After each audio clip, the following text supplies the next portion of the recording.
The following is a presentation of the Belly Up Sports Media Network.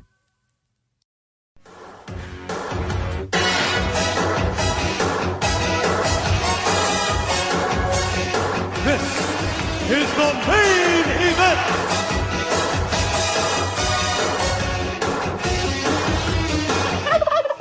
This is the Main Event Marks Podcast. I am your host, lifelong wrestling fan, former radio guy, cat, and dog dad. And just like Chris Jericho changing nicknames, I am inevitable. I am Troy. And joining me today are the four horsemen to my J.J. Dillon, Diamonds Are Forever, and so are the Main Event Marks. What's up, guys? Hey, how's it going? Hey, joining me, Yo.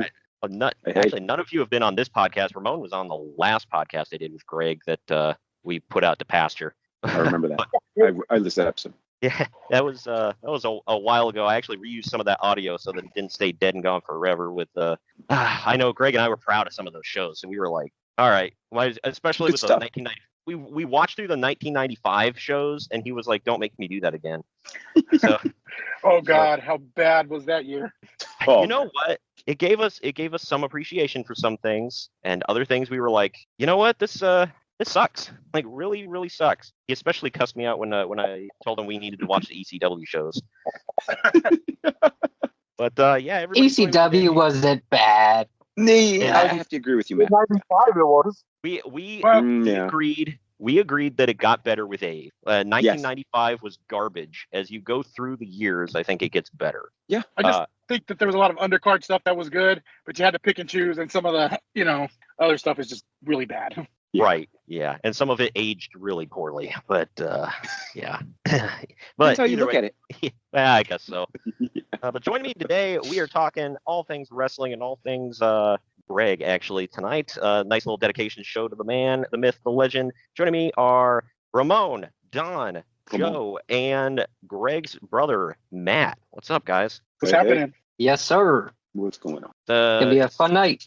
Oh yeah, it's good. Yeah, it's gonna be fun. I haven't talked wrestling in forever, so I've actually been really looking forward to this. Greg would always get mad at me when he'd tell me something. He's like, "Why aren't you watching?" I'm like, "I don't feel like it." Yeah. Yep.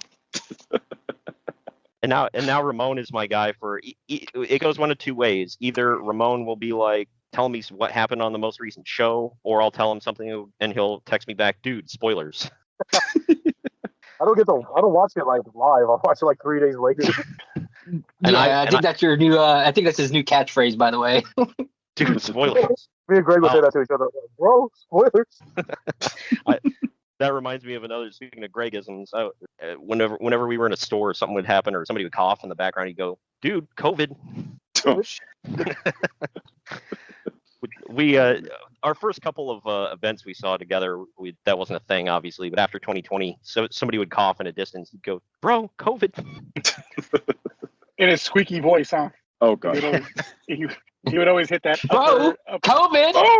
Oh, gotta say I'm like slightly concerned. COVID. The more excited he got, the higher pitched his voice got. Yep. Yeah, we were talking. Me and Ramon were just for like a couple minutes just sending back Gregisms back and forth. My favorite one that I still use today is the "You want some wrestling men, mijo?" Oh God.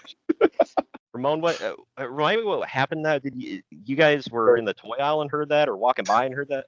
So I know one of our questions tonight will be our favorite big hunting memories, and I'll get into that story a little later on. All right, cool. Yeah.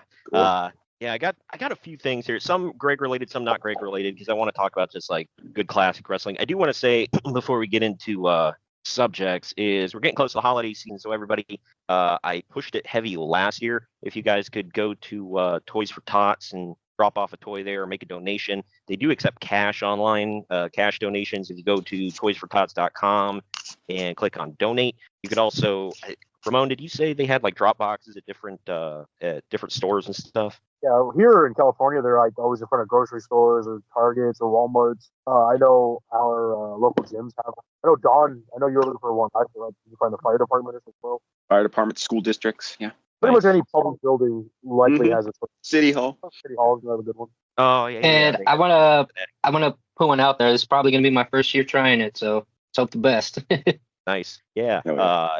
I know one year I didn't do Toys for Tots. I did it through the church I was going to at the time, but it was like they give you a shoebox and you just fill it with toys and clothes, different stuff like that. That's cool too. Whatever you can donate. I know Greg would always buy a bunch of wrestling figures and donate them. But obviously you guys could donate whatever you got laying around. I know Don collects a bunch of other figures too. I think Ramon's got probably Dragon Ball Z merch and toys and whatever. Power Rangers. Yeah, Ramon likes to play with balls. Dragging these balls across the face. Are they Dragon Balls? They dragging them. Something like that. But real quick, when it comes to the donations, as we're trying to promote our donations, I think if anyone's listening to this podcast and anything knows about Greg, preferably wrestling figs. Right now, wrestling is super hot, so I'm sure any kid would love a fresh Roman Reigns figure under their tree, or anything, or Cody. Cody's good. Yeah. Or Fingers up, boys. Fingers up. That is definitely on my child's wish list this year. Is a Cody, as she does not have one yet. Yeah. Cody and Roman are easy to find, so you could go to your Target, pick one up, and drop it off in that drop box for placement. Yep. I think as far as like most recent Cody figure I have, I think it's an AEW Cody. So yeah. Well. I can't wait for a kid to unwrap a hanging on the peg Adam Page and be like, ew. Okay, I don't know.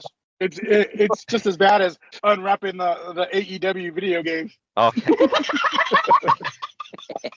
And then getting the bonus of the what is that, the Stadium Stampede. Ooh. Oh, yeah. All for effery. Boy, It's marked down to $10, brand new now. Oh, I saw it for $3. Oh, they look at their parent. They're like, they look up. They're like, Dad, why do you hate me? Yeah. I'm not gonna lie to you. I was the fool to buy that game, and I told my brother, "Oh, I got it." He's all like, "This game is garbage." Dude, I could tell by the footage. Me and Greg would always see new footage and be like, "Ew."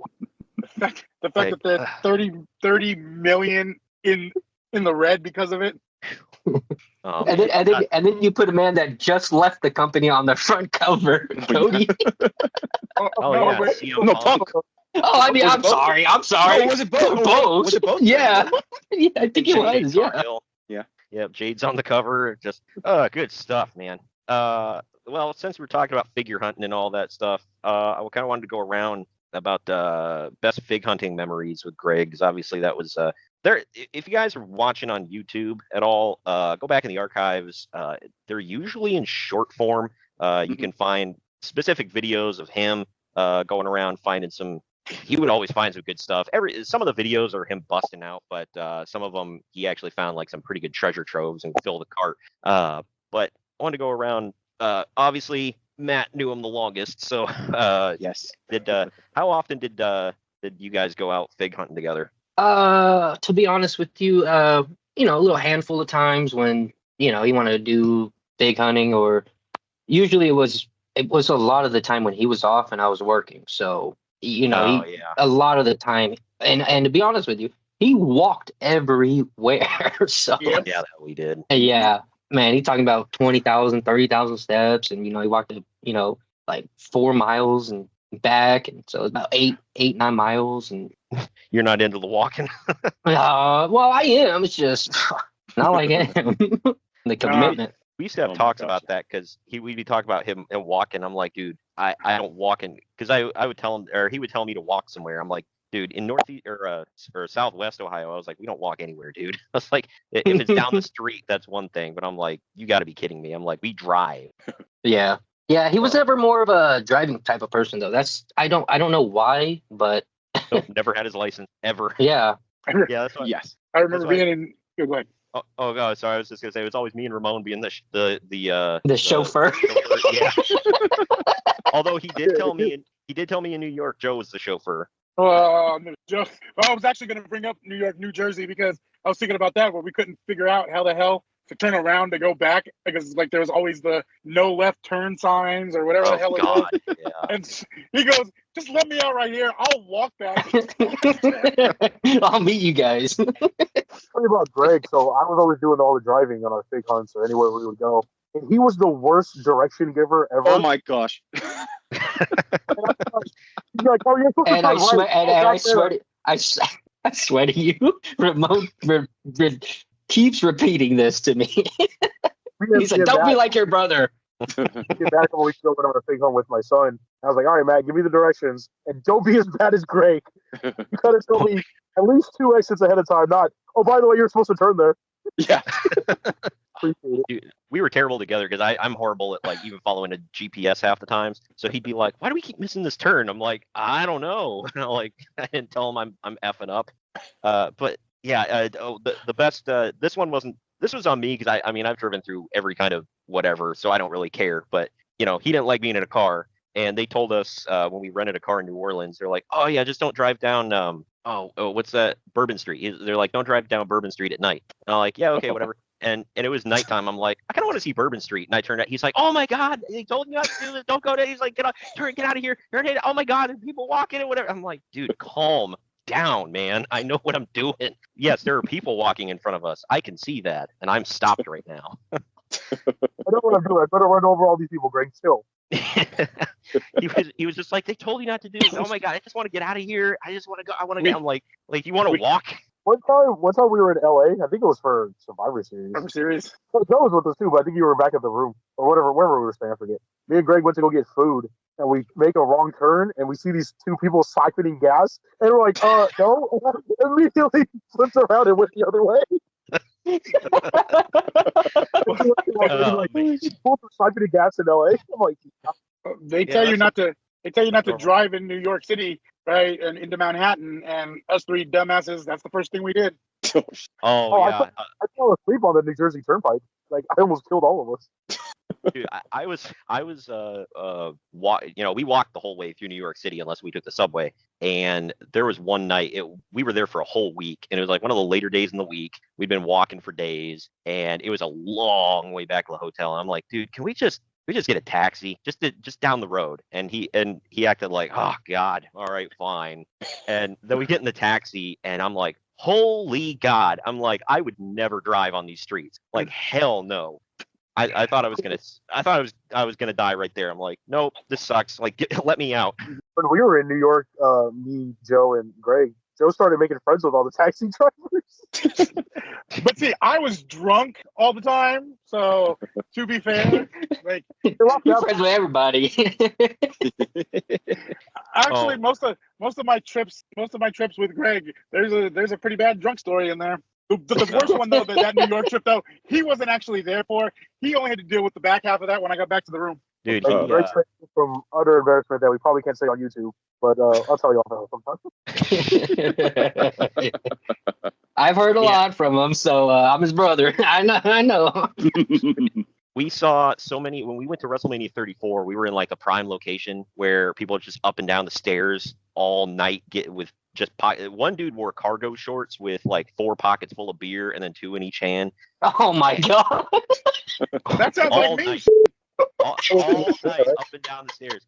And then this one drunk, like he was a real drunk, obese Hispanic looking dude in a makeshift Ric Flair robe. It looked like he took a silk bathrobe and then like glued feathers to it. But he was so drunk he's like leaning over the railing as the cops are like helping to push him up the stairs. Was he? He was playing right from hell, Ric Flair.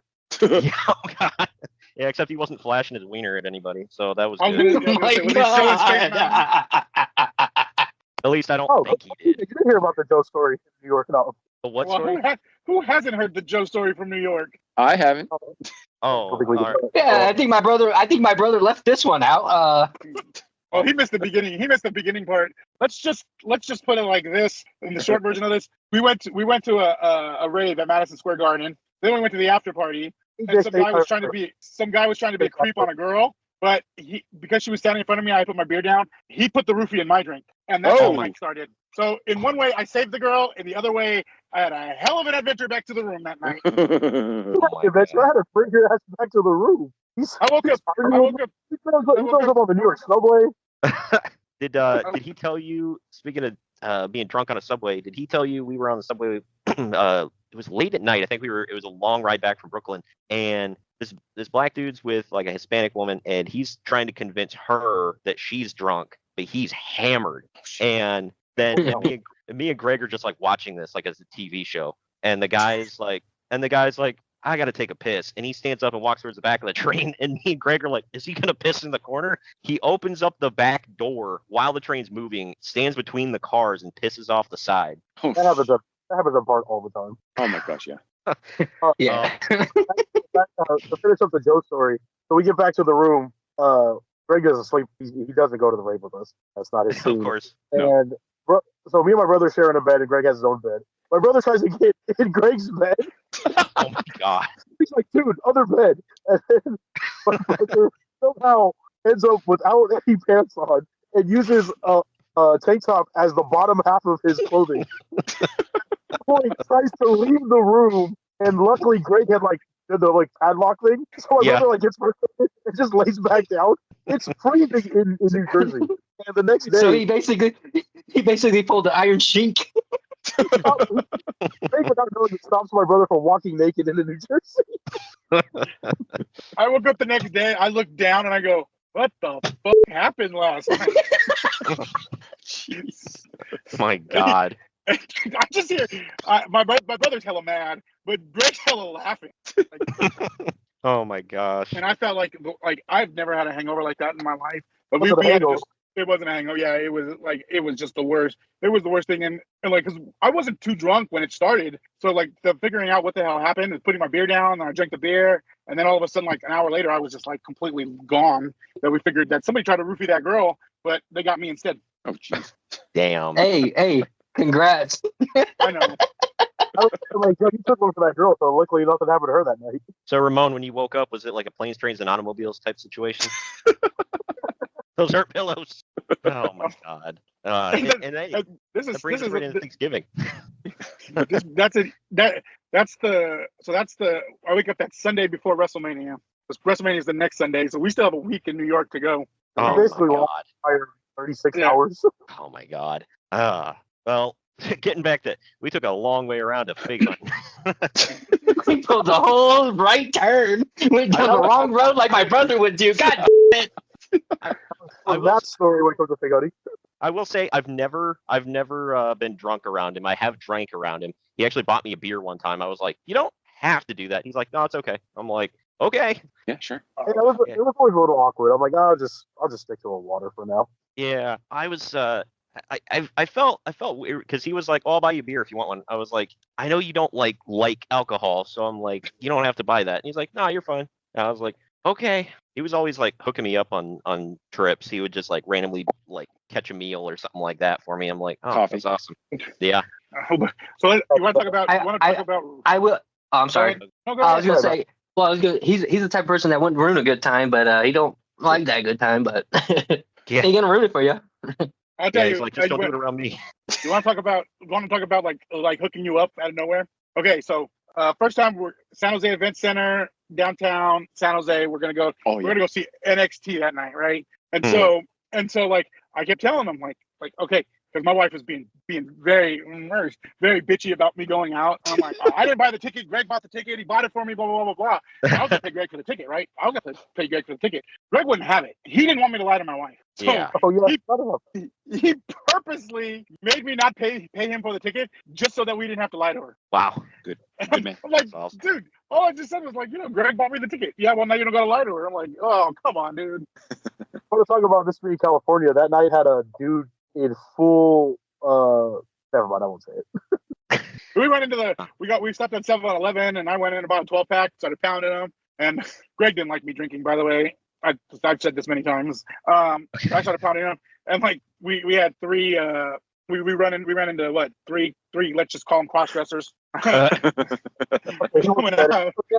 one was dressed fully as Bailey. Remember? Yeah. Is it that dude that's at front row at every show? You know who I'm talking about? Like the Hispanic dude with. Isn't that your guys' buddy dog, or is that just I think Greg? No. I think Greg. That guy. I took a picture of him one time because I just saw this Hispanic dude in Bailey gear, and that was when you were hella into her, Ramon. And I sent you a picture. I was like, "This dude." What do you mean? What? Okay. He loves his BBL Bailey. Oh, yeah. Dude, I think you it's sent me real. I think you sent It's real to me. You sent me something. I was like, bro, this you? And you were like, dude, it might be. I know it can't literally look like me. I'm like, all I saw was Hispanic and wearing Bailey shit. I'm like, there you go.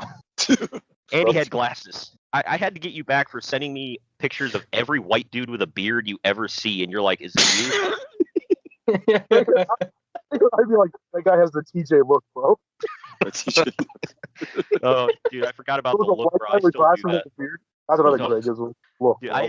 I had to teach because I went to SummerSlam this last year in Cleveland with my buddy I've known since like sixth grade, and he didn't know what I talked. I was missing Greg so much because I was like, I'd look at somebody, I'd point him out, I'd be like, bro, the look, and he would be like, what? I swear to God, I think I texted you. I either texted Don or Ramon, one of you. I was like, dude, I swear to God right now, there's a dude standing like next to us that like if Greg would have put on like 100, 150 pounds, he looked just like Greg. I was like, man, that's so right, effing yeah. weird. And I don't want to be creepy and just like snap a picture of the dude. Yeah. But I was like, man, that's so freaking weird. Hey, look over here. Yeah. I'd be like, relax. I just want to take some pictures. Sorry, you look like my deceased friend. And he's like, okay. Oh my God. It's fine. But the fig hunt thing, just to wrap it up. We're still talking about that? I guess taking a big wide turn back to it because I keep thought it getting was off track.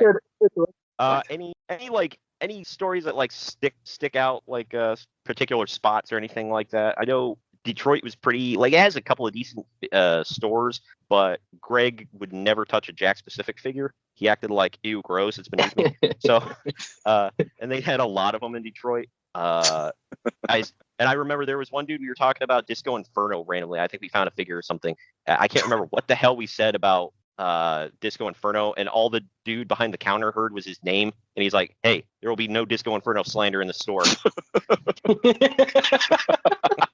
The big fat Freaking- keep it at 100. Freaking Greg gonna pop lie. for that. I used to be getting down to that Disco Inferno jam. He was awesome. One. Still is. Well, I mean, I could tell you a I was real an fun. Alex Wright fan too. I could tell you a story. Man, very crazy too. It was my first time ever. My brother was all like, "Oh man, AEW's getting their their figs." And he was like, "But you can barely ever get those rares and blah blah blah blah blah." Oh yeah. And I was like, "Man, let me get a whole set." I think it was, what was it? A series, the Hangman with the rare one, the one of 1500. That's here, too. Yeah, series 2. Yeah, I don't remember exactly which one that was. I vaguely remember that, but I can't. Oh, off the top of my head remember. Oh, it was the I think it was, what was that? The Darby Allin, the Hangman, the Mox. Young Bucks, Mox. Yeah, it was their first ever, like, the main guys. But Gotcha. he was like, man, we'll never get that Hangman figure. I swear to you, I was like, man, let me just order this whole the whole series, because if you order the series, you're more than likely to get the rare. And I believe he was actually probably a couple podcasts in. I don't know if he was doing a podcast with you around that time, but man, I remember getting that box. I opened it and I opened it. I was like, please have the rare in there. And I was pulling each figure out, and I saw the Hangman. I ran over here in the room when he was doing the podcast. I was like, we got it! He was like, what are you talking about? I was like, look, we got the Hangman! Nice. And I remember That's the first thing he went to Target, and the first thing he got was when they first came out was those the little holsters for the actual AEW series ones. Oh, nice. Yeah, so that was I still actually have that. I was like, we got it, like, yeah, hell yeah. Yeah, I remember he would always send me like pictures periodically and be like, just had to update Dolph Ziggler. That Hangman was, I don't know if it still is, Matt, but that was nicely displayed in his display. It was the Yeah. shape. Oh, Nice. to get back to the story you had asked me when we first got on. So that Wrestling Man Mijo thing, that's at Toys R Us. So he actually Hayward? worked at that at the Hayward one. He worked at Toys R Us and pays for his WrestleMania 29 trip, Joe. If you didn't know that.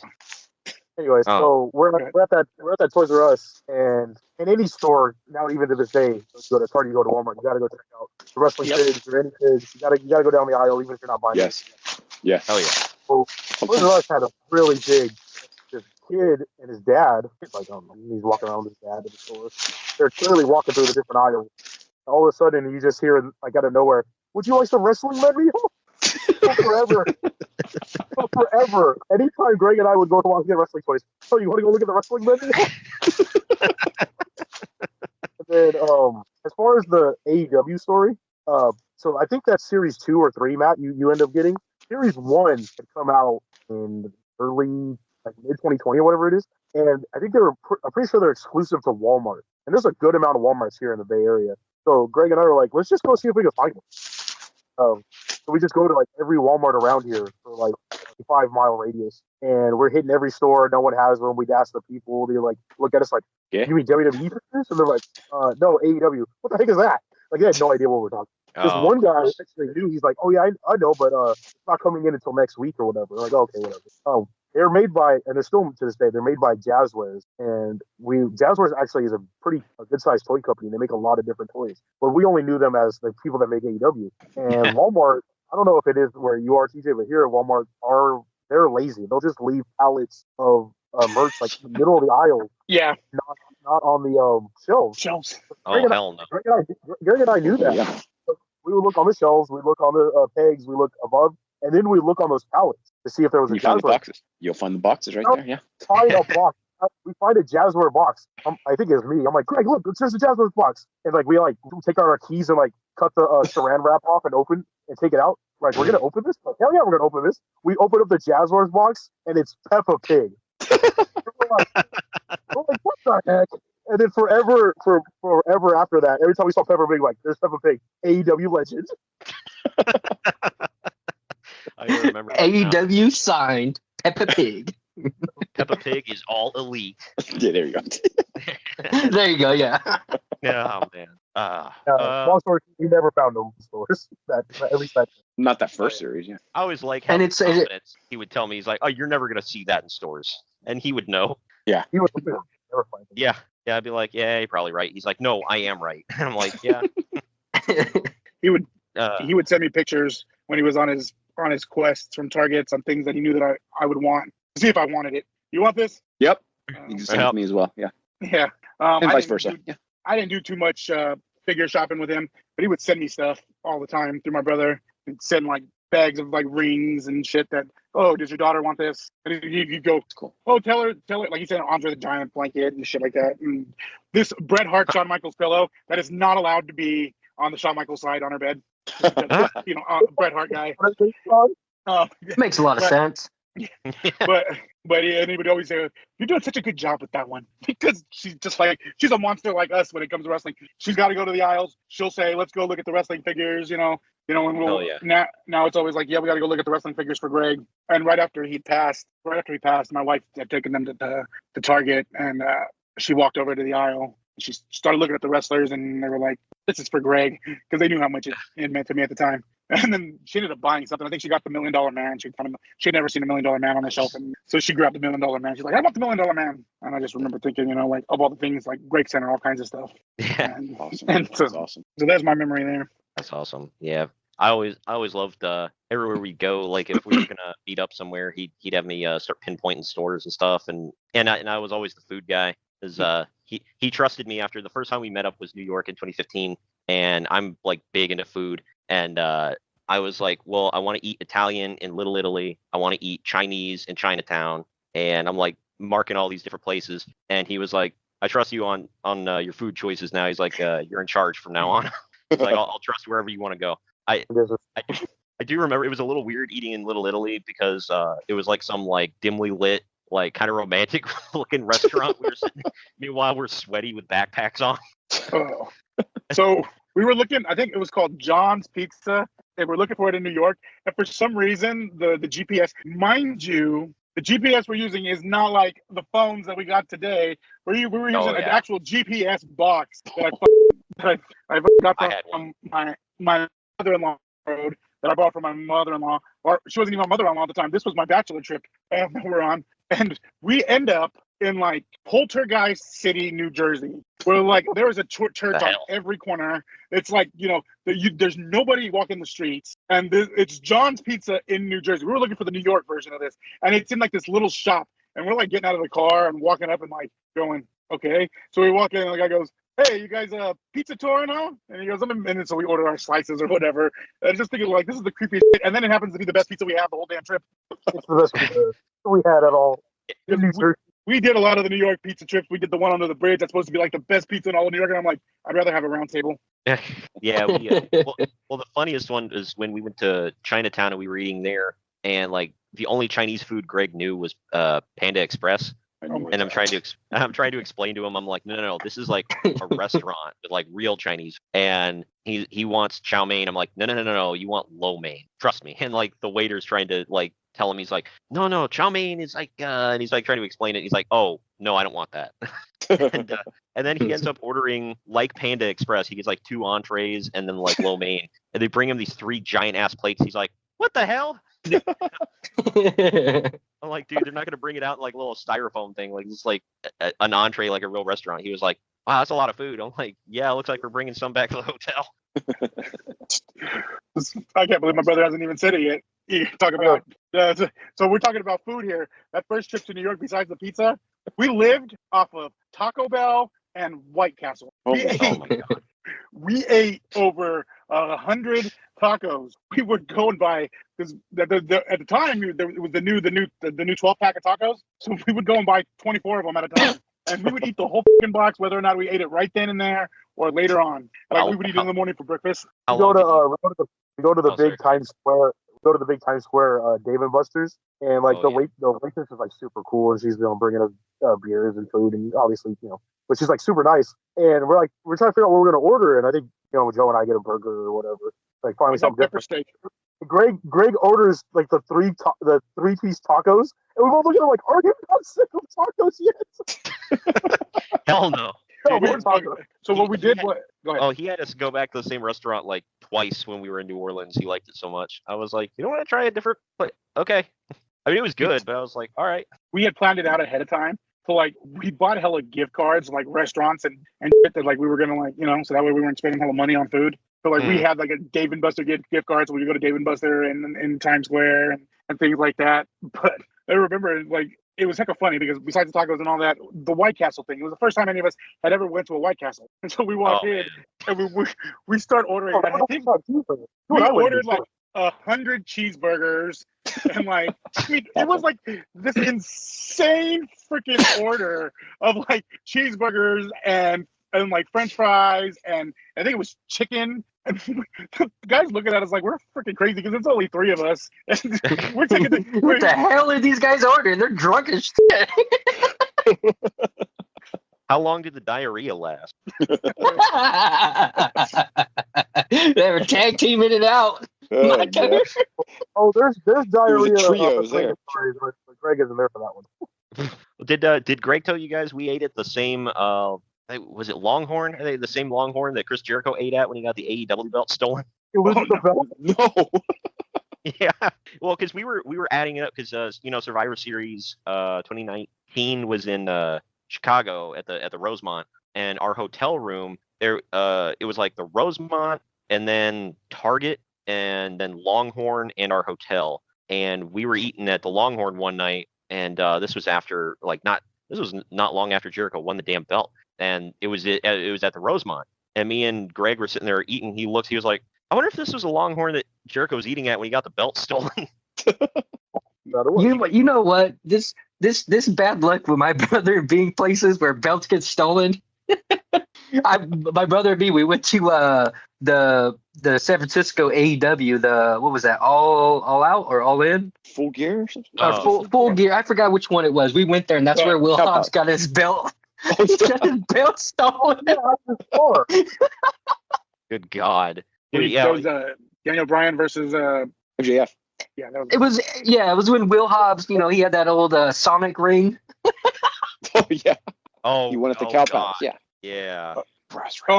My daughter met Powerhouse Hobbs at that night when we were leaving. He was walking to his car. She ran over and gave him 5. Nice.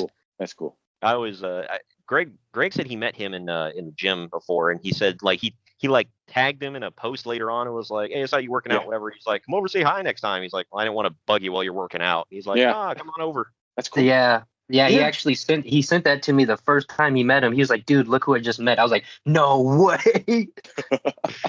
Dude, I like how whenever we would go to WrestleCon, like we would tag team it where because you had to pay for a picture or you got an autograph. Well, You one were of that us, shirt. Go on. well, we would be in line and the one that was in line would take pictures while the other one's getting an autograph.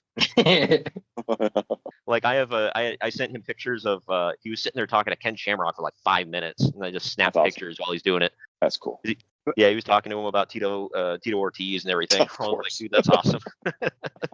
I mean, what's funny is I believe he always mentions that story about him talking to Ken Shamrock about Tito Ortiz. Oh yeah, that was his mark out moment after I waited in line for Christian for like 5 hours. Like I waited forever. He had a big ass line. It wasn't the biggest line. Like I think there was Goldberg was there and he had a line literally wrapped around the room. Same with Edge. But like Christian had a pretty decent line, and I made a beeline to stand and wait for him. And he always tells, like, he'd be telling me, he's like, "Oh, I saw you remember when we saw so and so at WrestleCon?" I'm like, "No, I don't remember seeing him." And he'd be like, "Oh, he's probably one of the people I met when you were standing in line for Christian." I met Christian in Houston for WrestleMania 25 weekend at the WWE thing, what was it called? Back then? Access. Yeah, and he didn't have no line. We were like one of the first people in line to meet him. That was when he first come back. I kept telling Christian, I'm like, "You're gonna be world champion this year. You're gonna be world champion." And he goes, "From your mouth to God's ears." Like, no, you're gonna get a blue dot on your face, bro. We were convinced he was going to win Money in the Bank. Yeah, we talk about WrestleCon yeah. though. I took Greg to his first WrestleCon, the New York WrestleMania 29 weekend. And while these guys were walking around doing whatever the hell they were doing, I was waiting in line for Hogan. I had to wait like 2 hours to meet Hogan. But I actually, right as I'm about to get up there, I feel a tap on my back, and somebody goes, "Hey, you mind if I slide in front of you?" I was about to be like, "You," and then I turned back, and it was Kevin Nash. I go, "Oh, Awesome. be my guest." He was stepping in. He was stepping in to say hi to Hogan. We had just gotten there, and then because I let him go, Hogan was super cool with me, so he spent a couple extra minutes with me because of it. Yeah, I met Greg and I met Nash and got his autograph. It was a WrestleCon before SummerSlam 2023. We met him in Detroit, so that was pretty cool. And we both got the 2 suite with him, so that was awesome. Yeah, tell me about that. Yeah. What my brother was talking about is what him and I were doing. We're walking through, and he's that trick you just said about taking the picture. He pays to meet Mickey James. Now he's like, "You want to get one too?" I was like, "No, let me just take the picture, and I'll get to talk to her that way." Yeah. That's where he picked up that trick. That's and then awesome. speaking of Nash, we're walking through, and for some reason, him and I just like make eye contact as he's at his table, and I just throw up the 2 sweet, and then he just does it back, and Craig's like, "I can't believe he actually did it back." Okay, what? Kevin Nash? When Nash goes back to his signing desk. That's awesome. You know what's funny is I was gonna say too is you guys talk about all the signatures you guys went and did. It's funny, I got a whole booklet right here full of it. That's awesome. Oh, nice. That one, right, Don? Oh yeah. Yeah. Cornette sent him a nice complimentary autograph. You know. Oh yeah, I sent that actually to Ramon. I was like, dude, look. I still remember. I think I told Ramon, and I think I told you, Don, because there was one of his birthdays a couple years ago. I printed out nice, like high quality, like glossy photos. One of Dave Meltzer doing like this weird face, and like he's like looking at the camera like with his head in his hands, whatever. It looked real freaking weird. And then another one of. Do you guys remember when Don Callis gave Kenny Omega that painting of them shirtless? And Oh my god. I printed those out high res, glossy, like, and I had a silver marker. And the Uncle Dave or the Dave Meltzer one, I actually signed to Greg, love Uncle Dave XOXO, and I sent them to him for his birthday, and he was like, "What the?" And he texted me. He was like, "Okay, did you send this to me? Because it was either you or Don." I was like, "Yeah, that was me." I was laughing. I was in the Walmart parking lot, and I looked at my phone. I'm laughing my ass off. He was like, because if you said no, I was instantly going to text Don and be like, "You sent this, right?" But I was like, "Yeah, you could." I was like, "It was me. You could chuck him." He was like, "No, I'll keep him." He was like, "It's funny." I'm like, "Yeah, make sure you put that beefcake's one by the bed." Till this day, I haven't found them, by the way. So Holy There's something. crap! there's a mystery. Yeah, maybe he did chuck him. I don't know. He was like, "No, that's effing hilarious. I'll keep it." I'm like, "All right." Do you want to tell the other Greg Dave Meltzer story? Oh, God. Oh, Ramon? where he peed next to him? Yeah.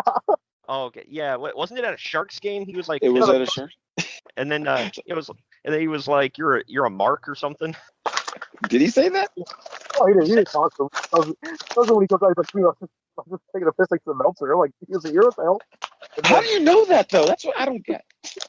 Yeah, you never know. You got to remember that was the person that hung out with him every day. He knows things I don't. I don't know how. Oh, so like, after that, I'll be like, anytime we would like use some plug restroom, I'm like, hey, did you piss next to Meltzer? Well, I remember I made some memes about. Another great Meltzer story. We're at an indie show. It's called King of the Indies, a bigger deal here in the Bay Area. And Meltzer's there, right? And we're leaving because I think we leave early. Still watching the show, and my son is with us. He's like 4 of them. Tell him like, hey, see that guy over there? And Meltzer, my son's like, yeah. I'm like, don't tell him he sucks. Real quick. And then runs away. And then Grayson loses it. Like, what you had to start telling Meltzer? Oh God, that's something you hold with you forever. I did have a random question to ask all of you. What is the biggest wrestling argument you had with Greg? Like the biggest disagreement you guys had about wrestling? Everything. I already know Joe's. Oh God, We argued about everything though when it came to wrestling. Oh my gosh, yes. Roman Reigns sucks. I mean, Yes. Bret Hart, Shawn Michaels, obviously. And Everybody knows that outcome, though. Come on, Joe. Stop. It's been years on years. Brett keeps screwing Brett, and I don't oh, understand. you're not even getting me started. We'll have this conversation right now. That has to continue I on the tradition of his brother. just watched the A&E documentary where Shawn Michaels literally says himself, "I was an asshole. I would have been mad at myself too if it was me." well, it also doesn't help that Brett was an asshole on top of it. So an asshole pisses off another asshole.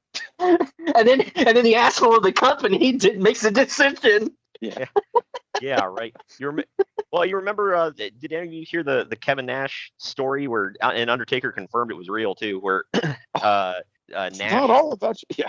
he told Nash told him, he's like, you're gonna take the jackknife, but you're still gonna win, and he's like, nah, that wouldn't make me look strong. And Undertaker stands up, motherfucker, it's not all about you. Love that story. Oh man. I love the Mark Henry one with the DX one where he thought DX was messing with them. Oh, He said, "I'm gonna kill him. I'm gonna kill him." Well, in his defense, X-Pac apparently did put a turd in his sandwich one time, so there's that. Oh, Yeah. I told Greg this story, and he was like, I don't need to hear that. And I'm like, dude, it's on the podcast you listen to every day. Like, freaking Bruce Pritchard talked about it, man. Well, I guess technically Conrad talked about it, but Pritchard was like, We also used to argue over CM Punk a lot too. Yes. Oh, yeah. well, he's best in the world, so I don't know what the argument is there. Yeah. Exactly. Dude, I remember I was like, I wasn't quite the level of that dude with a mask on his chin crying his ass off, but when Punk returned, I was like marking the F out. I had him coming out on the stage as the wallpaper on my computer for a while, and Greg was just like, eh. I'm like, what do you mean? Eh? Yeah. He was like, I don't care that much. Yeah, you know why, right? You know why, right? Why? It's because Randy Orton made his return, and then here comes CM Punk right after. Yeah. Oh no, I'm talking about AEW. Oh, Yeah, no, the WWE one, he seemed like he gave a crap about that one slightly more. No, he did. But yeah, he came out, looked at the crowd, and just smiled. well, because the AEW one, that's a front. Don't let Greg fool you with that. We're in a hotel in Las Vegas for SummerSlam, and we're watching that on my phone when Punk returned, and that fool marked out too. So don't let him act like he didn't. Oh no, yeah, definitely. Once you hear the cult of personality, you have to mark out. Come on. dude, he was like texting with me. He was like, "Oh, I just don't care that much." I'm like, "What the f, dude? You have ice in your veins?" No, the pop was already gone. Oh man. Oh my goodness. Remember when he jumped? Remember when he jumped into the crowd and then shattered his ankle? Yes.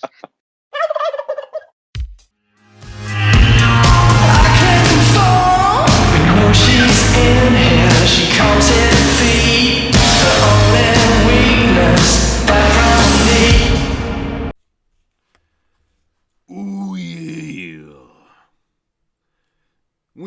originated the phrase cream of the crop? They're talking about you, Greg. Let me get this stuff off. Let me talk to you as a man and not Macho Man. Hi. I'm Kyle Sullivan, a.k.a. Shaggy Von Doom, the host of Here in Puckburg, and the co-host of Locked On Avalanche. It's hard to believe it's been a year. I met Greg when we were on the same network.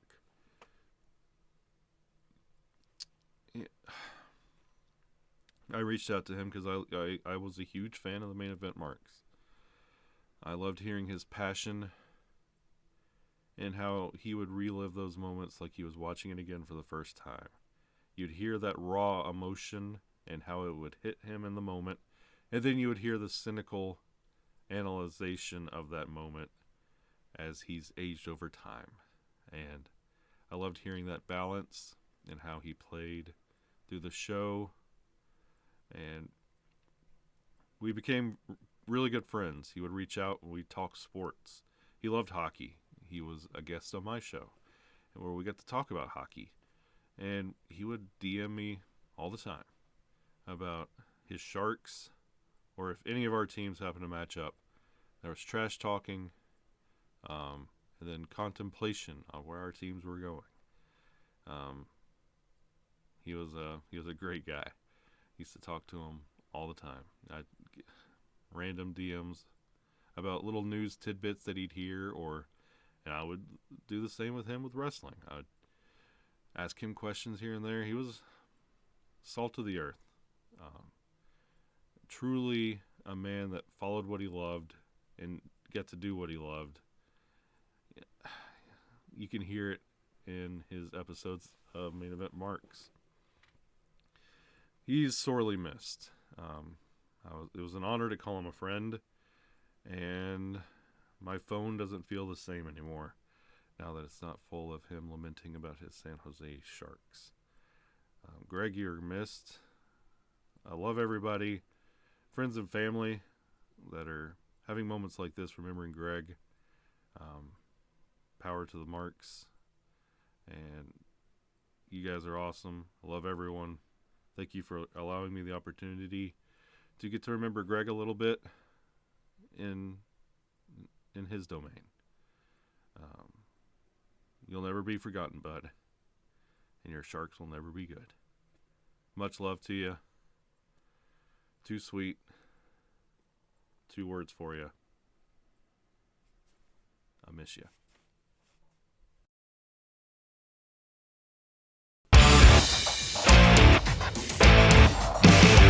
Event marks are available wherever you get podcasts and on YouTube. Find all of our links on our link tree at linktr.ee/main event marks.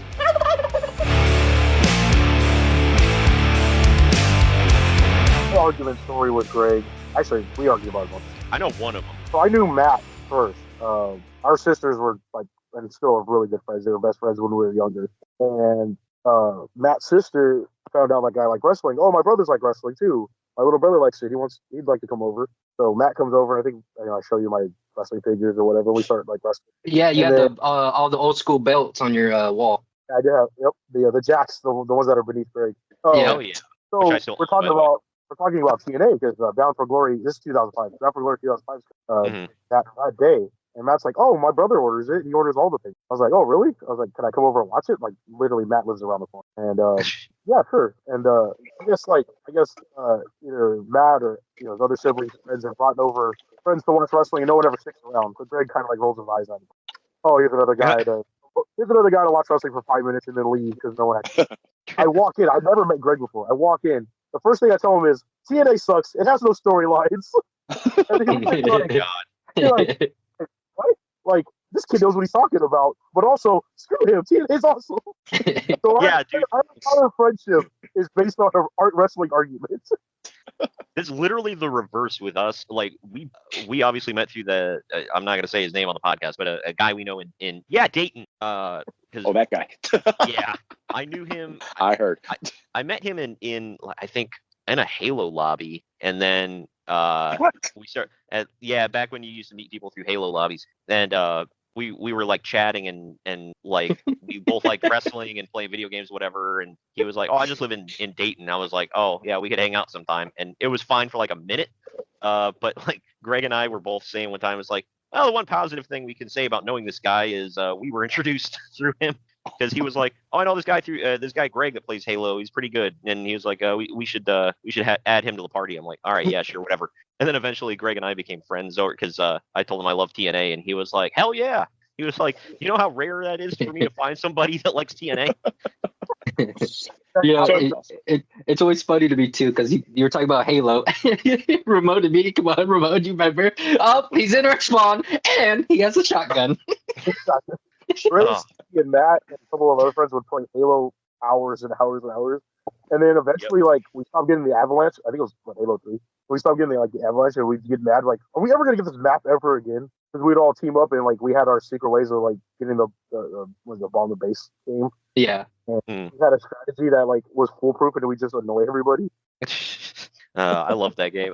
There were some nights because this was back when I was, a teenager and not an old man, and I could actually stay up past midnight. But I would start getting tired at a certain time of night and like punch drunk, and I would just start saying like the dumbest shit possible into the mic, and people would follow me around from game to game just to hear what the hell I was saying.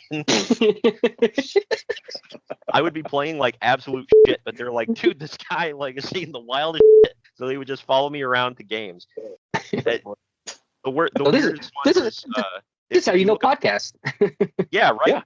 Yeah. You're a walking podcast. Yeah, well, there was one night I was like I think this might have been before I met Greg, but I was real punchy. It was like 3 a.m. or some crap. And if anybody listening, if you look up the song "Rubber Biscuit" by the Blues Brothers, I was just freaking doing that. I was freaking doing that for like an hour, and people were like, "What the fuck?" Great movie. Okay. God. Yeah. Wasn't your guys' friendship based off of wrestling as well? Of course, yeah. Well, that's how it started. Actually, I try to be brief, but Greg actually was friends with my brother first. They're like in the same grade, whatever. Like, right, they had Spanish class together, and and that's how they had they didn't speak Spanish, obviously, so they were like the only kids in there just speaking English, talking about wrestling and whatnot. B-, I passed. They did it. They did. And then, I found out he liked wrestling too. Then we start talking on the bus and stuff like that. And like we'd start trading tapes, like, all right, I got this pay-per-view here from last week. You want it? Like, yeah. And then, just back and forth, Old ass. Yeah. We were tape traders, I guess. Yeah.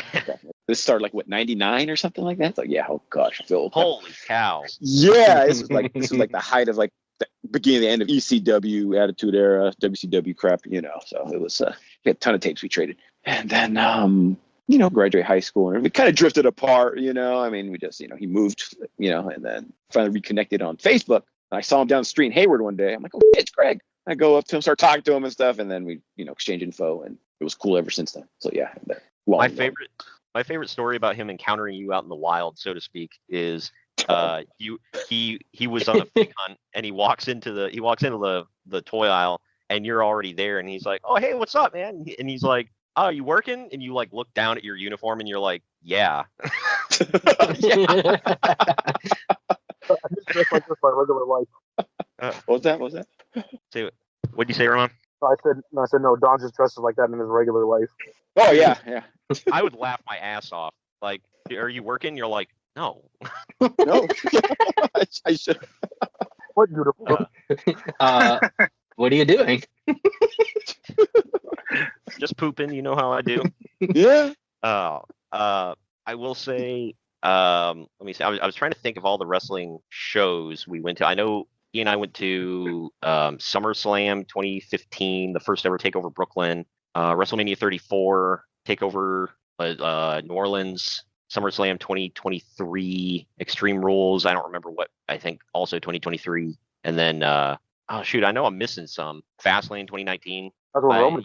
Yeah, well, Fastlane 2019, I think that was the one. That was the one with it was the Shield versus Evolution, I think, or no, Shield versus it was their last match against the Dogs of War, whatever the F they were called. What's Oh, that? yeah. Was Yeah, Dolph- I know it was Baron Corbin. Oh, It was like Corbin, Braun, maybe. I don't. Man, I'm trying to think. But yeah, it was Roman like I think the only people he would face back then would be like Sami Zayn or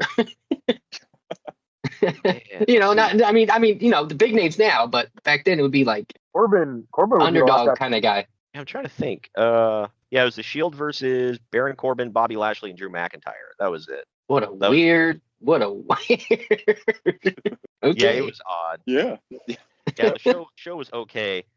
He kept because I really don't care that much about basketball. Like the only time I've really paid attention to basketball was when the Cavaliers won the championship, and then I never cared again.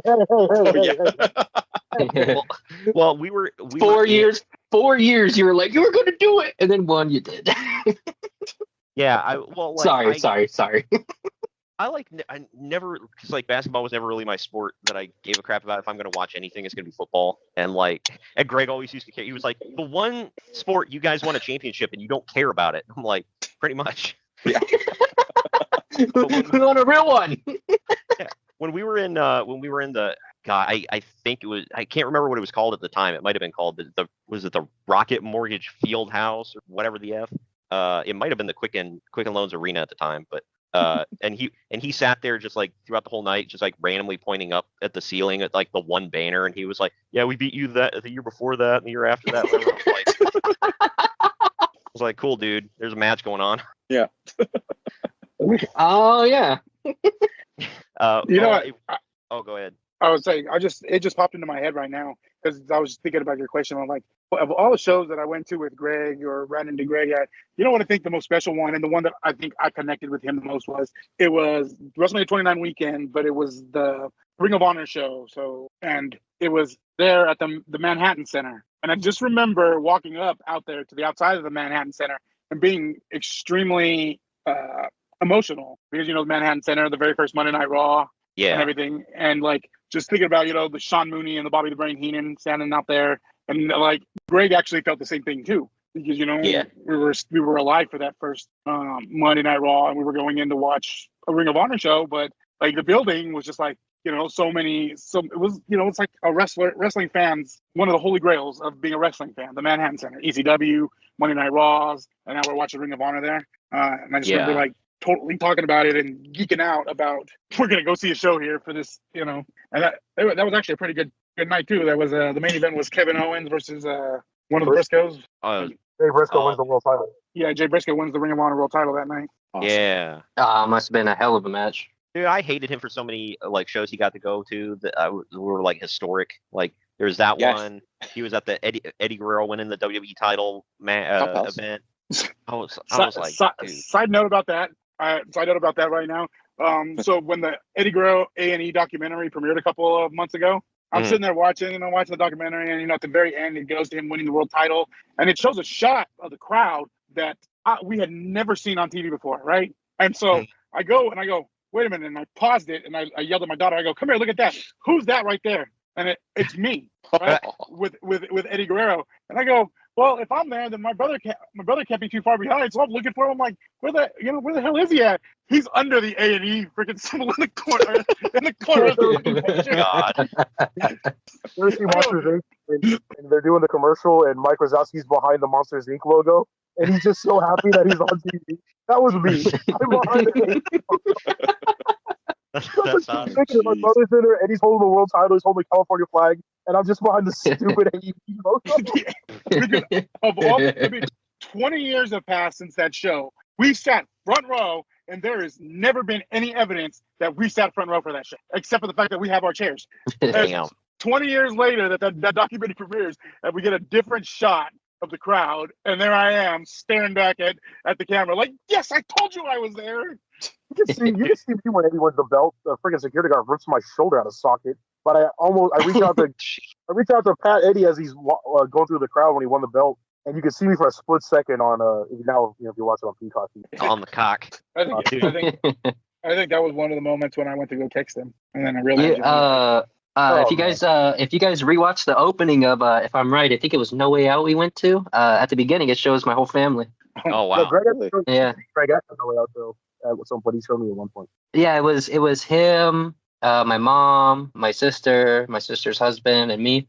We were all there, and it's actually a picture that he has of his on his memorial thing. It's cool. Oh, that's awesome. I remember him telling. Speaking of taking your mom to shows, I remember he took her to that one. It was San like Jose? the one Yeah. where they had like the Payback? house horse or whatever. That's what it was. Payback. There you go. Yeah. I saw you guys there. Yeah. Yeah. If you watch the Yeah. opening, it shows us right in the beginning. Oh, okay. Oh, nice. Yeah, because he had he was talking about he took her to that show, and I was like, why? And he was like, apparently I hate my mom. Hey. She had a blast.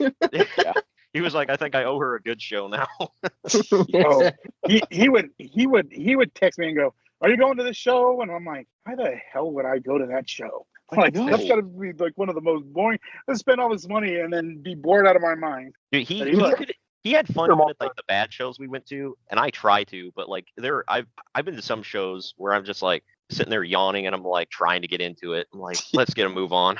Oh Well, man, the last AEW show we went to, that was, man, we were sitting there. They were like, man, you should have heard the whole crowd. This is awesome. Him and me were like, no, it's not.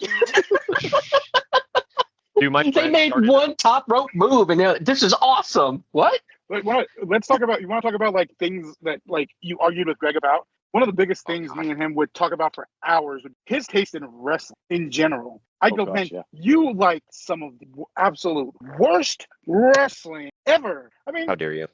Roman Reigns fan. Coming from a Bret Hart. I mean, look, want to walk down the greatest matches of all time, and how many Bret are in? Now you're like 1 in 97. Like, be quiet. Ooh. Ooh. Sean's got to be out, Dude, he and I Hey, usually but hey, what does Bret say or Sean say? That WrestleMania 12 match does not happen if it's not with Bret. It's the only person he could have ever had that match with. Oh, it could have been Greg Stone and I- Cold or no. Greg and I were talking about that match, and we were talking about how like neither one of us, we were both like, it was kind of boring. Like It is. It wasn't like. Yeah, it was the worst screw job ever. I will say our biggest. It wasn't like a big argument. I wouldn't like argue with him about it, but I would just be like flabbergasted. Was he did not like Japanese wrestling, and he refused to watch Lucha Libre. So like he flat out told me there were a few times like I was like, well, I want to throw in some like some curveballs into the schedule, whatever. And I was like, I'll add some like different stuff just to mix it up, whatever. And I was like, Lucha does really well. He was like, I don't really want to watch Lucha. I'm like, dude, literally anytime we even mention Lucha, like, and I make a clip out of it, it gets mucho hits. And he was like, yeah, I don't know if I really care. Worlds collide. Yeah. With 1993 with it's the Art Bar and Eddie Guerrero match. Las Gringos Locos. Yeah. Los Gringos Locos, and then the main event with Rey Mysterio versus Conan in the cage. Oh yeah. I just remember like right then and there, like So it's Perro Aguayo versus. Let me yeah, hear you yeah, say it. I thought it Hooty, was hooty, hoo. no, you're right. It's Paraguay. And Rey Mysterio was on that in that card though, and so was Rey Mysterio Jr. Yeah. He was still wrestling the midgets at the time. He was, Oh my God. He was yeah. he was being billed as the tallest midget. Andre the Giant Midget. Is it Jericho on that show? I don't think Jericho was on that show. Benoit was. Benoit was, yeah. You want to talk about Japan wrestling, man? WCW New Japan Super Show '92 opening match: Jushin Liger versus the Ultimo Dragon. Still one of the greatest matches ever. Yes. Oh, hell yeah. Well, And that's what I that was said. the. Oh, sorry. Go ahead. No, you finish. Go ahead. Well, the Japanese thing was I finally convinced him to review some Wrestle Kingdoms with me, now in the archives, by the way. And there was one, I don't think it was the Wrestle Kingdom match, but it was one I wanted to, because we reviewed the Ric Flair and Ricky Steamboat famous trilogy from 89. And Chi-Town Rumble. Yeah. Yep. Chi-Town Rumble, Wrestle War, and Clash of the Champions, not in that order. But yeah, and I was like, well, I want to do the Kenny Omega and Okada one. And he was like, dude, I'm not watching that hour-long match. I'm not doing it. I was like, dude, that match was so good. He was like, yeah, I'm not watching that. I was like, what the F, man? I fell asleep. I remember that. I mentioned, like, I remember watching that, and I mentioned, did you watch that match? He's like, you too? I'm like, oh, God. Yeah. Dude, the match was so good. Yeah, I do. You know, I remember the MJF match, that hour-long match when we went to that pay-per-view. Oh my Yes, god. Daniel Bryan. Yeah, he was like, "Oh my god, it was the best match ever," but I probably will never rewatch it. What do you? What? You know how many spots from that match they took from Brett and Shawn? Well, It it's was also a complete tribute to the damn. The ending was even the Brett and Shawn match. They do the timekeeper spot. They do the finish. The whole thing is a Brett Shawn tribute. the beginning is the beginning was the Bret Hart drinking his water bottle, or who was that? Was it Shawn Michaels? Who was the heel in that match? Both faces. I guess it was Brett. Okay, yeah, that would have been him getting out of the ring and then drinking the water bottle like MJF did. Mind you, I was at WrestleMania 12, for good or bad. That was the first one. Wow. That was the first WrestleMania I ever went to. Yeah, I'm gonna say because nobody else will tell you that it happened like that because MJF is an effing mark. He's Yeah, with this fake ankle tattoo, it's double or nothing. Dude, I think I sent Bet on yourself, I sent whatever this it says. video. Dude, I think I sent this video to both Don and Ramon where it was like AI where they figure out how to do like the video game characters and like whatever, and it looks like Tony Khan is tattooing MJF on the on his ankle. Yeah. And he's like squirming around. He's like, it hurts. And then like Tony Khan leans in. He's like, you f***ing Mark. Remember when MJF yelled, "Fire me, you Mark"? Yeah. Fireman. Yeah, I freaking love And that. they goes double this guy's salary to rehire him. Jesus. Yeah, the bidding. I loved how, man. That man drunk that bidding war out so he could get that paid. Yeah, I wish It Greg worked. could have seen that because his reaction would have been freaking Oh, priceless. He'd God. been like, wow. As soon as he reveals that ankle tattoo, I'm like, I wish Greg was here so I could have texted him about Oh, God. Dude, he'd be like, he's saying things I don't want to repeat on the podcast, but yeah, good God. Oh, yeah. about arguing with Greg, and the reason one would probably be his love for Roman Reigns. But Oh, yeah. he's not here to really reap the benefits, but damn it, he might have been right. He was right all along, and F all of us, man. I know, right? It only took 8 years. 10 years, whatever it's been. Vince McMahon finally doing something right in the last, 10 years. Well, I will say this: when we were at WrestleMania 34, dude, we were sitting next to a guy from. You guys know NoDQ.com? Yep. Well, yeah, we were sitting next to a reporter from NoDQ, Aaron. and No, I'm not going to mention names. Yeah, never mind. Oh, I don't know. unless you want He has a beard. That's all I know. I don't know their names, okay. but he had like I know two of them. Yeah. yeah, he had like he had hair about your length on, and like a beard, but. He was there sitting next to me. He was pretty cool throughout the whole night. Of course, Greg was ripping on people over their choice in football teams and whatever. Of course. Well, what was funny was like everybody. Well, the football thing, real quick. There was we were in the Superdome, obviously. There's a freaking Falcons fan, like one row up. Greg is like, man, it must suck to be you. That was always his thing too. Man, doesn't it suck to be you? Dude, he was like, man, you had to come all the way. He's like, yeah, I came all the way to this crappy ass stadium for this show, man. But Silverdome? say what? You went all the way to the Silverdome? Yeah, Silverdome, brother. Silverdome. But we were the only ones that cared, and we had a couple of cool people around us, but for the most part, it was just a bunch of effing marks. Like Greg was like leaning over to me, like making fun of the crap that people next to him were saying all night. The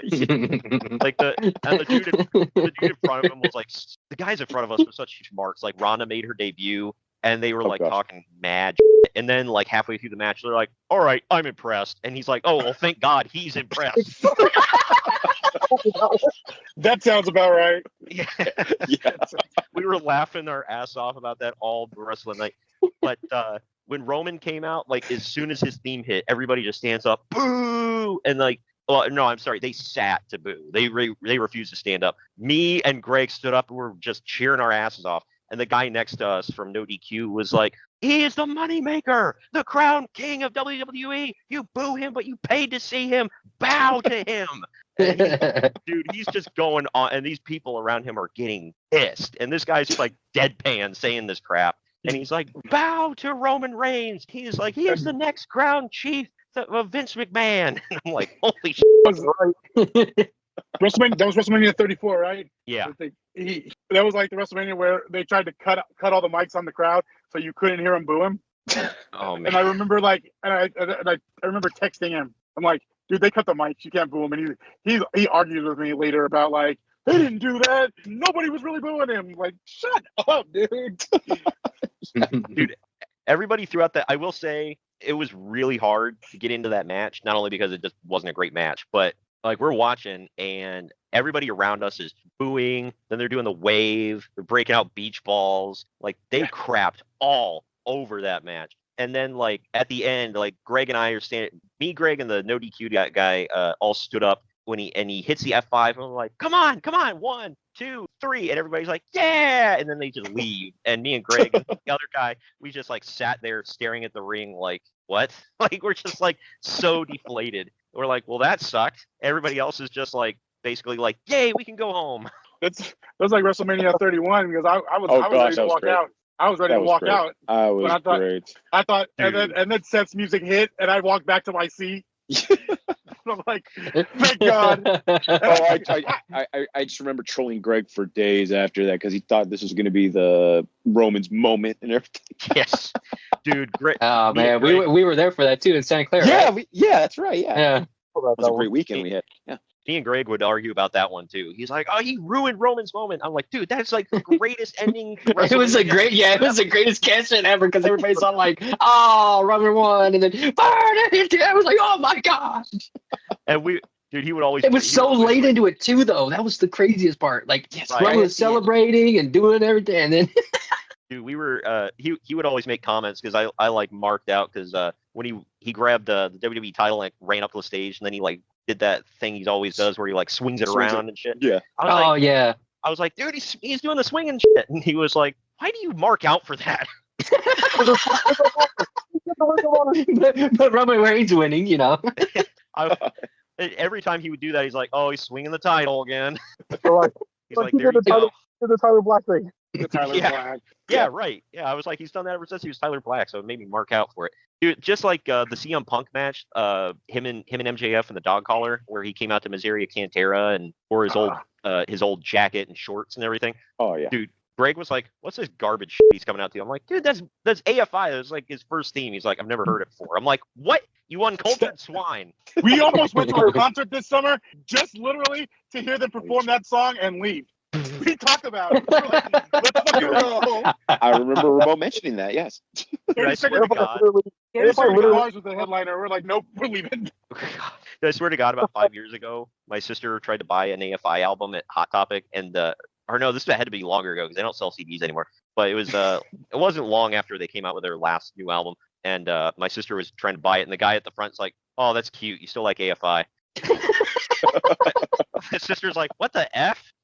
Like, oh, never mind. No, yeah, she was like, "Maybe I should buy it somewhere else." Like, what the hell? They recorded an album here in Hayward. Like, what the heck?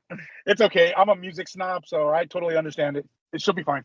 So Don't never listen to a music snob. Yeah, dude, I was but yeah, I was like marking out over that CM Punk match and everything, and again, he was acting like, "Oh, this is stupid," and he's go back to his old stuff. His other theme's better. I'm like, hey, God, I don't even know what to say to you right now.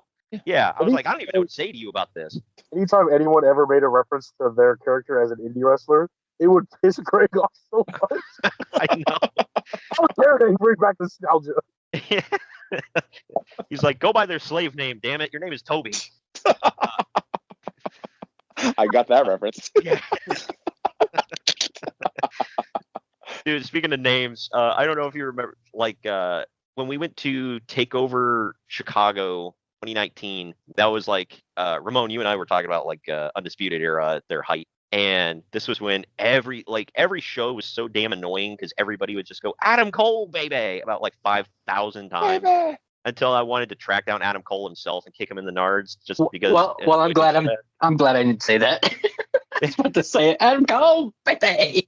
Dude, it was like fun at first, and then it was like, okay, we get it. But we were walking, like I said, we just had a short walk back to the hotel from the arena. So on our way, like everybody's doing that Adam Cole, and then I just like turn around and I pop my fingers up. I'm like, Michael Cole, baby. And they all gave me a freaking death stare. Like I was like they were gonna jump me, and freaking Greg was like, I'm not with him.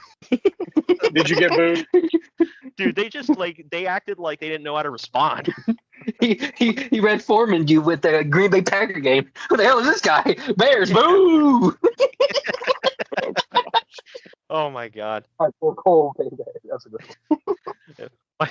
Oh yeah, one of his favorite things. Speaking of Red Foreman, he'd be like, "What did you just say? The Nixon was framed, and JFK's a dirty commie." That's right. Oh yeah. That's right. Freaking love that. What's the New Japan show in the Cow Palace wearing bright green shirts? I remember that. Were you Cena or was he Cena? They're both. We were both different color Cena shirts. He had orange and I had green. Okay. I thought he was Roman because I thought he had the fist, the glove. Oh, the gauntlet thing, yeah. I think it was other different. Maybe, yeah. Maybe. I remember wearing the Cena shirt. I thought we were both wearing it. Either way. Yeah, either way. You guess you're WWE guys, yeah. Yeah, because like at the time, that's when everyone was wearing Bullet Club shirts. Everyone was wearing a freaking Bullet Club shirt that day. Everyone was wearing Bullet Club shirts. So like, we're gonna wear WWE shirts to be annoying. And I'm like making fun of Kenny Omega. He only has one move. He only has a V trigger. And this guy stands up. He's like, "How can you say that? You're wearing a John Cena shirt."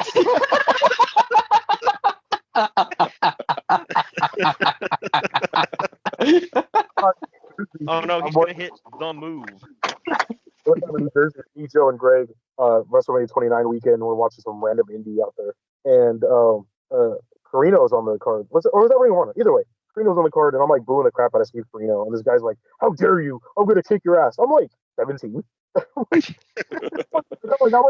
no. And then he looks at me, he's like, "You're wearing a purple shirt." I'm like, "That's a Macho Man shirt, you dumb." And then like, brother Gregor behind me, I'm like, "Have you seen these two monsters behind me?" I'm like, "Go away now." My brother walked around that whole damn trip like we were thinking he was the fucking Big Boss Man and Bam Bam Bigelow were walking behind him. That's awesome. That's awesome. That's awesome. Dude, I liked the best thing at fan access he missed from me. I got pictures of it, but he freaking missed it. I don't know, he was doing something on his phone, but I went up. I packed weird for the trip because we had thought about going to some indie shows, so I packed a Bullet Club shirt, and that's what I wore that day. And I didn't pack extra clothes, so I didn't really have an alternative. I'm like, I guess I'm wearing a Bullet Club shirt to fan access, whatever. So all my pictures are about fan access. I'm wearing a Bullet Club shirt, and I'm like, I'm in the elimination chamber, fist pumping with Matt Cardona, like next to Matt Cardona in a Bullet Club shirt, and I got a picture with Sin Cara in that shirt, and I was just like, this is so weird. But I got up to FTR was there, and I come walking up, and they're like, "Oh, what are you wearing that shirt for?" They're like, "Why do you like those guys? What? Because they're smaller than you?" And I'm like, "Yeah, I guess I don't know." I can't remember what the hell I said back, and they're like, "Yeah, whatever." And we go to pose for the picture. Freaking I think it wasn't Dax or freaking Cash was mean mugging me the whole time. And they put up the two fingers. And I freaking pop up the two, and everybody in line freaking pops. Greg misses it completely, and then afterwards they snap the picture, and they're like, "Here's your autograph. Get out of here." And I'm like, "All right." And I walk in. Greg's like, "What the hell happened?" And I was like, "I popped up the too sweet." He was like, "You Mark." Now now those two are his pockets. So there you go. Yeah, right. Yeah. They're trying to be the new Midnight Express. Oh, Yeah, right. They come out to the theme. They wear the outfit. The only thing they don't have is Jim Cornette because he pissed off everybody in the company. I was actually See, growing old, it's starting to agree with Jim Cornette. Oh man, dude, I'm an official member. Yeah. Greg would text me random shit that Cornette would say, and I'm like, "Oh man, I can't." I was like, "I can't listen to his shit." And he's like, "Dude, you got to listen to this one. You got to listen to this one." I'm like, "All right, fine." But yeah, and then I stopped listening to. I wish he would have been around long enough to hear the Undertaker have a podcast, because that one's freaking wild. It's awesome.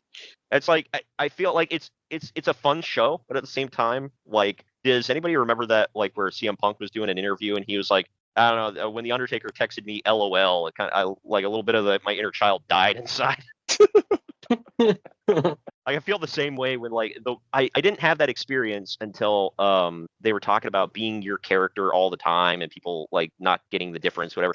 And he was like, well, I wouldn't walk up to Christopher Walken and expect him to be his character from he pulled out Pulp Fiction. I'm like, of all the Christopher Walken films, and the Undertaker's like quoted something he said about sneaking something up his ass, and I'm like, oh yeah, the watch. Yeah. like, fit this neatly up my ass or whatever. I'm like, holy shit! I just heard the Undertaker say that. Like, this is the most No longer the dead man. Yeah, right. I'm like, I need to He's go alive and well.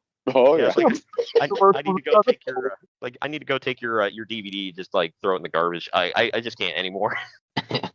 And then he has Omos on his most recent show, or as Greg likes to call him. Oh, good lord. Yeah. Almost. Oh, that's Cornette. We call him. Yeah, almost. Yeah. He loved using Cornette isms on me. Like he Oh, would never call him Kenny Omega. It would always be Kenny Twinkle Olivier. Toes. Or Kenny Olivier. Or, yeah. Twinkle Toes McFinger Bang. Yeah. That was his favorite. I was like, good God. Yeah, I could never get him to watch much New Japan. He was like, you got to space that out. And then I would be like, I would say something about an ECW show coming up, and he's like, because apparently we hate you all. I loved Ramon would text me sometimes. He's like, oh, you're the reason why he made me watch that shit. A lot of your guys' reviews, him and I were watching it before he would hit record it. Yeah, he'd be like, oh, I watched this with he'd always be like, I watched this with a friend, and he would say such and such. I'm like, oh my God, I know who you watched the show with. So I definitely remember. But actually, getting yeah. ready for this podcast, I went back and watched a lot of the shows him and I went to together. And the first one is freaking 2007's Great American Bash when it's Cena. Oh Bobby my Lashley. God. Like, man, this show sucks. Every Great American Bash sucked. He and I. Manga Jeff Hardy's okay, but like this, I'm like, why did we go to this crap? Well, Oh I yeah, asked myself speaking the same about question. man, that's what I was thinking about, that old screw job, man. You guys think about that old Bound for Glory, Sting and Jeff Hardy? That was horrific.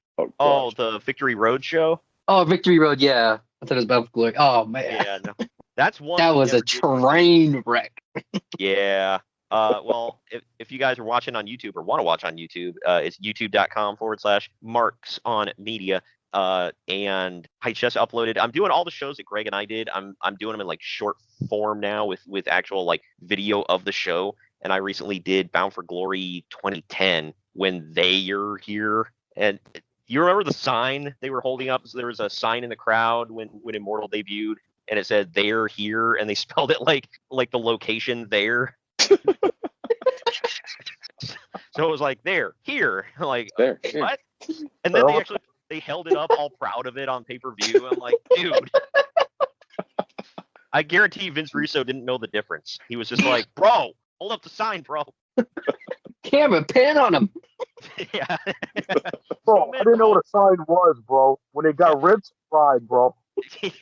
Bro, I didn't even know what English was, bro. Yo, Bro. When I found... remember that Vince Russo guy wanted to fight me too? Wait, who was that? Who, what? Oh, yeah, that was so we were in we went to Wrestle Reunion down in LA at the Hilton, and this guy wants to get mouthy with some wrestling fans. Oh my God. Him and my brother. I think my brother is a bad influence on them. There's a bunch of books in one of Russo's. And this guy's like, "Oh, I should buy this one." I'm like, "Why would you want to buy that crap?" And he's like, "Vince Russo was a great mind." I'm like, "Vince Russo sucks." He's like, "You want to step up?" You want to step outside, bro? Yeah. I was like, "Oh, How dare you? Who are you to question El Dandy? You want to know what's hella funny? Is that weekend they had wrestling shows in the ballroom. There was a PWG show, a Ring of Honor show, and an All-Star Wrestling, right? It was right. And so the first night was Ring of Honor, right? And so we go to watch the show, and the first person that comes out is Kenny Omega. Mind you don't know who the hell this guy is, right? He comes out to his funny robotic music, and he's rolling around the ring like Max freaking Moon. And I'm like, God. And so that was my first experience with him, right? And I'm just like, who is this jobber, right? And so I'm telling you, we're at the Hilton. There's a big ass wrestling convention going on. And as you guys have already probably picked up, I like to drink. So I go out to the bar, leave him in at the wrestling show. And man, this is what gets me hooked to the bar, besides the alcohol, is I sit down, right? And who walks up next to me? But Bret the Hitman Hart sits down to have a beer. So I'm like, I even call Beavis and Butthead, because that's just that Bret Hart's my hero. And anyways, the whole point of the story was He's Canadian, bro. These wrestlers are using the bathroom right there outside of the ballroom, as a dressing room, right? So I walk into the bathroom. I gotta take a piss, just like everybody before this show started. And like, there's hella wrestlers. Like I'm talking about, like Jerry Lynn is in there, and like and I turn around and I go to wash my hands, and I almost bump into Kenny Omega. First time ever running into Kenny Omega, right? And he looks at me, and I go, "Excuse me," and he rolls his eyes at me. What the shit? Douchebag, like a freaking douchebag, right? And I just remember. Now I can't stand this mofo since. Like I am empty everything Kenny Omega because of that one moment of running into him in that bathroom. He's a nobody jobber. I went to a Ring of Honor show in Cincinnati at a random armory one time, and it was Jay Lethal was on the card, and I'm on one side because they had like the stalls on one side and then the urinals behind them, and I'm in the stall, and behind me, I like as I'm turning around to leave the stall, like Jay Lethal walks in to piss. And then, like, the guy next to him, after they finish up, realizes who it is. He's like, "Oh, shit, Jay Lethal, what's up, man?" He goes, and Jay Lethal backs out. He's like, "Whoa, man, don't shake my hand. You just pissed." Oh, man. Hey, TJ, what is it with us meeting Jay Lethal the pisser?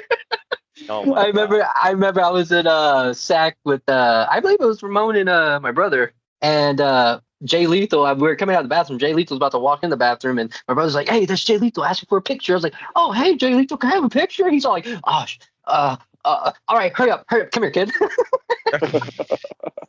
He ran to the bathroom right after. That was actually the night. What's his name? Oh man, I can't remember who his name was. He actually quit Ring of Honor that night. He walked out the.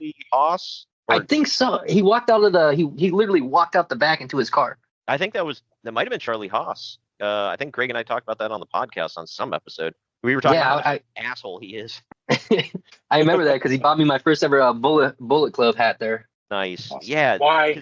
It was Ring of Honor, man.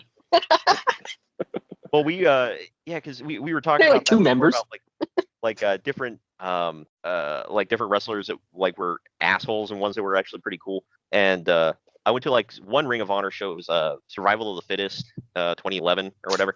And I was still pretty young. I could have passed as a teenager at the time. I was clean shaven. Hello? So they probably, but they probably thought I was I was a kid. But I went in and like to get all these autographs like one by one. And Jay Lethal was super cool. Shelton Benjamin was really cool. Charlie Haas wouldn't even make eye contact with anybody. Acted like he'd rather be anywhere else in the world. Yeah, you know what's funny is who probably the nicest guy is, I would say, and he probably doesn't look like it is. Well, he is, but DDP. Yeah, Well, I believe that. Yeah. I remember we were standing in line one time and waiting on an autograph, and my brother and I saw him, and I was like, DDP, and he came over. He had his DDP yoga shirt on. of course. We got. I heard Scott Steiner is pretty cool, but like he doesn't seem like it. But He like, doesn't look like it either. Yeah. yeah, right. Apparently, everybody says he's super cool. The only person that's ever said he got pissed off was I don't get the ham cubes joke, but there's like some joke with like Tony Schiavone calling him ham cubes and it pissed him off. What the hell? Yeah, I don't know. It's Tony Schiavone podcast lore, and somebody said something. Do a like, lie. yeah, somebody went up to him like get an autograph from him one time, and he was like, "Can you sign that from Ham Cubes?" And Scott Steiner looked up and he was like, "You tell that Tony Schiavone, shut the fuck up." Damn. Well, Yeah, I was like, "Holy shit! Like, what's the Ham Cubes thing now? I need to know." It's like dropping a racial slur on him. Yeah, I know. That's right up there with how big is Batista's dick. The world will never know. Hey, real quick, while you're doing impressions, give Joe your Stu Hart. Oh God. I got to think of something to say. Oh yeah. Jim Neidhart needs a job. Yeah. Hey, the fucking Rhino, he's doing real good. Maybe you got a spot for him up there.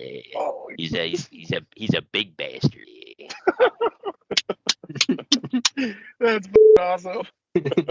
Greg would always like try to slip in spots on the podcast. He's like, dude, what would Stu Hart say about that?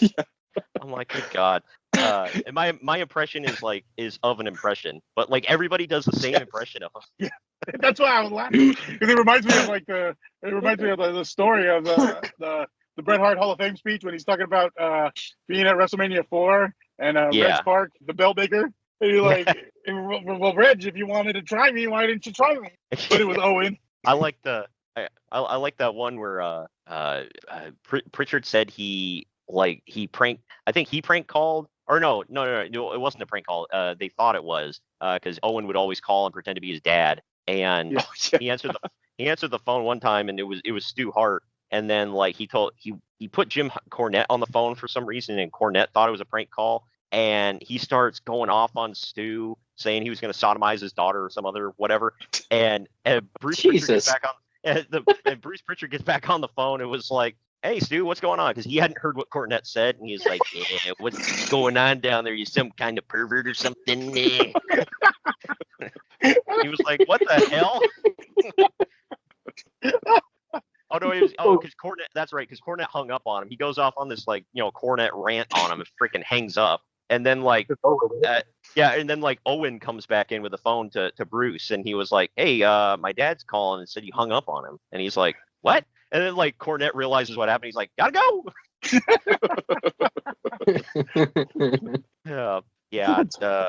Brett always put that crap in there, and either he or I would get Cornette on the podcast all the time. Oh gosh. I actually got to meet Helen at Disneyland while we was getting on the bus to go back to our hotel room. This was WrestleMania 12 weekend. Right? So she was there with Bret Hart's wife and his two of his kids, and they were getting on their bus to go back to their hotel, and I just happened to be right there in the little bus center, and I'm like, I turn around and I'm like, "You're Helen Hart." Like, oh shit. That's like the most randomest wrestling story I can say. That about does it for this week's podcast. We do have a part 2 coming out next Friday. It is a 2-week, 2-part dedication to Greg. This is about the time of year, unfortunately, where he passed away last year. So we are trying to memorialize him going into Thanksgiving and Christmas. I know he loved this time of year, and we love him, man. We're just trying to memorialize him and really look back on the best times that involve Greg or wrestling memories with Greg and things like that. So we will pick it up where we left off next week. So tune in on Friday next week. And also, don't forget to follow me on all social media. On X and Instagram, I'm at marks_on_media. And on Facebook, it's facebook.com/marksonmediatube. On YouTube, you can find me at youtube.com/@marksonmedia. And on Rumble, it's rumble.com/c/marksonmedia. You can also go to rumble.com/c/main event marks. On the YouTube page, you can find all the archives. On the Rumble, you can find some of the archives, but this will be there in video form as well if you want to watch while you listen. I would appreciate your subscription, and I'd appreciate your following. I hope you tune in next week, and also check out the archives of the podcast. I am Troy, and we will see you next week. Later!